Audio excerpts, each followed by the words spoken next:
બહુ મોટી ગંભીર ભૂલ થયેલી છે। વન્યુ રેકોર્ડની અંદર રાઠવા સાથે કોળી શબ્દને ઘુસાડવામાં આવેલો છે। મૂળ રાઠવા આદિવાસી છે એને કાઢવાનું ષડયંત્ર છે। સરકારે નિર્ણય કરવાની કોઈ જરૂર જ નથી, કારણ કે સરકારે 1950થી અનુસૂચિત વિસ્તારમાં છોટાઉદેપુર તાલુકાના પ્રાંતના ગઢબોરિયાદ એસ્ટેટના ગામડાઓને અનુસૂચિત વિસ્તાર તરીકે જાહેર કરેલો છે।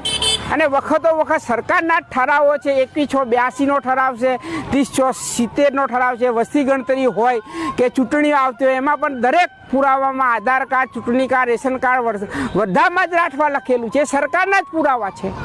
એટલે એક જ ખાલી રેવન્યુ રેકર્ડમાં કોળી છે એનાથી આદિવાસી મટી જતો નથી।